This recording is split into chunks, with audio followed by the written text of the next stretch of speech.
This is a game that brings me both great peace and great pain. And I think if you've played enough of Valheim, you definitely understand what I'm talking about. I would like to welcome everybody to a new series I would like to call Biome Appreciation, where we're going to go through a bunch of different games and just appreciate the different areas. Go and look at the small things that we never noticed, and maybe come out with a bigger appreciation for the work put in by the devs. And we're going to start off with the Meadows. Now, the Meadows is a very interesting biome. It is the beginner biome. The Meadows is a place that is very calming, very peaceful, but also very ominous. It alludes to things to come. There's always something nagging at the back of your head, just a little bit. So, if I had to give the Meadows a vibe check, it's exactly how I'd describe. Calming, but almost like on the edge of a storm, almost feeling like, you know, at any point things could go down and then you'd really have to lock in. So let's talk about how we get here.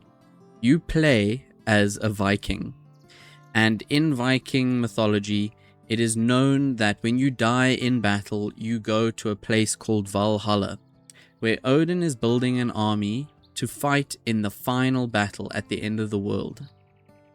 However, you, and if you choose to have companions, get sent to another world called Valheim. Now, in Norse mythology, there are multiple different worlds or planes, and these tend to be quite literally different worlds. So, for example, Midgard, which is Earth, is one world. When you die, you get sent to Valhalla. Now, in this universe, Valheim is another world that Odin sends you to try and conquer this world. It could be as punishment, or it could be as maybe you're the bravest warrior. We're not entirely sure. What we do know is that this world is still very wild, and because of this, it is up to you to tame it. When you begin the game, there are a lot of clues that allude to this, other than the fact that you get brought in from a Valkyrie and literally get told this entire lore drop that I told you. But other than that, you are left to your own devices to figure out the history of this world. By looking up, you get to see the Yggdrasil tree, which is the tree that holds up all the worlds of the universe. And it would seem that you obviously don't get to see the whole tree, but you get to see the singular branch that is holding up the world. I would like to leave a few seconds of appreciation for this beautiful tree.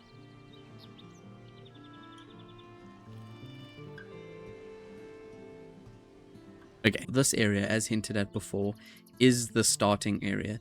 The Meadows is a mixture of a little bit of danger, but a lot of peaceful and calm. If you notice, the biome feels the most similar to Earth.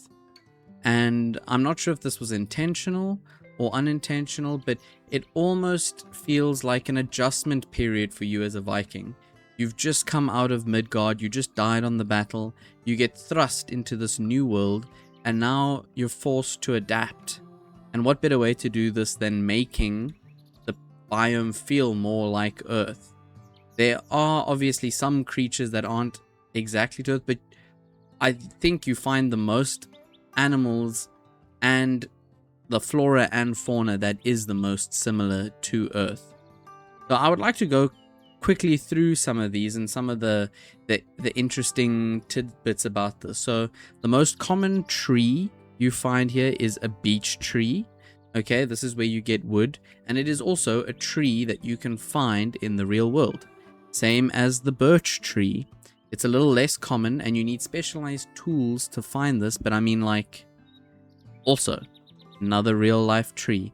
I really like the modeling for the birch tree. Coming from a Minecraft birch tree hater, I think this is how you do birch trees right. And personally, I would say the most attractive tree of the three that you find in the Meadows is the oak tree. It is not only the most beautiful, but it's also the most rare, and in a sense, acts as a bit of a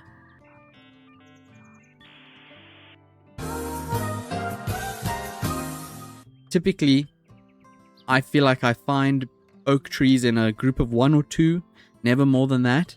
And on top of that, they're often found in open spaces. I very rarely find oak trees in, like, deep in the forest. And this is a great little spot to maybe put a base down, put a farm around, that sort of thing.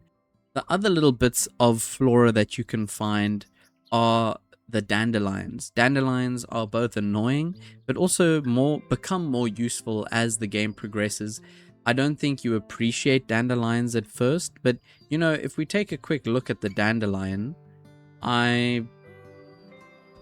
it's weird. It's charming. I would give it to say. The other bit of flora that technically is not flora is the mushroom. The mushroom is definitely something that I feel like is appreciated, but also in low supply but high demand. There are a ton of different foods you can get that require these mushrooms, and personally, whenever I go through the game, I go and mark every single mushroom because they respawn and you need to know where the mushroom spots are. Please leave a comment if you also do this. Finally, the last of the floras is the raspberry bushes. The raspberry bushes are also very similar to the mushrooms in my opinion. Something that is in high demand with low supply, and if you don't mark on the map every single berry bush that you find, you and me are gonna have a problem. All my friends hate it, but who do you think is giving them all those raspberries? The raspberries need to be marked. They do. They just do. If we explore the fauna of the meadows, this is where we find the first examples of creatures that you can't find on Earth. Firstly, I'd like to shout out to the neck. Let's take a quick look at this neck. They live in the reeds. They live on the water. They are the personification of, in realism, I'm actually harmless, but I will be as annoying as possible all the time. What I find quite interesting about their design is if you look closely, you see that they're covered in lily pads. Now, in my brain, that alludes to the fact that these are potentially ambush hunters. And I love the idea that necks are actually ambush hunters and they sit in the reeds, and then when you walk past, they go wah, and then you get the whole picture if you've played the game. Go give it a play if you haven't. Okay, next up, what I'd want to appreciate is your first friend, your first enemy, most likely the boar. Now, the boars are aggressive. They're another example of animals you find on Earth, but they're also your first tameable mob. Now, why this is so important is, to me, this feels like it's the first level where you find that the Viking is settling down into Valheim. He's not only hunting, but he has tamed. He needs a place to keep them, and he needs farms to feed them. This is a great indicator that, you know, you've adapted now to the world in your new home, essentially, while you tame it. The second is the deer. Now, the deer is, I guess, not the second. The third animal that I'd like to appreciate is the deer. So the deer is an example of one of the first animals that really give you a challenge. You can't catch this animal typically unless you hit it with a spear or you hit it with an arrow. And it's sort of your first proof that you have now mastered the world. You can hunt, you can get the resources from it, and because of this, it is also the first requirement to go to the next biome or unlock the next technology of the biome. I've become quite fond of the little deer honk, and I think it is one of the more recognizable sound designs and sounds in the game that you tend to just, if I heard that sound in the wild, I would sort of get like PTSD flashbacks about it. But yes, one of the things I'd like to appreciate before we move on, let's have a little skybox appreciation.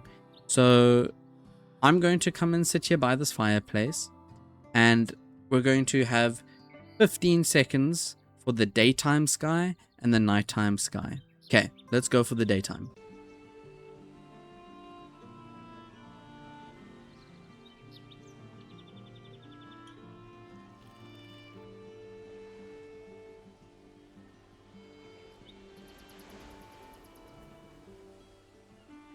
Tell me that wasn't very relaxing. Okay, let's go for the nighttime.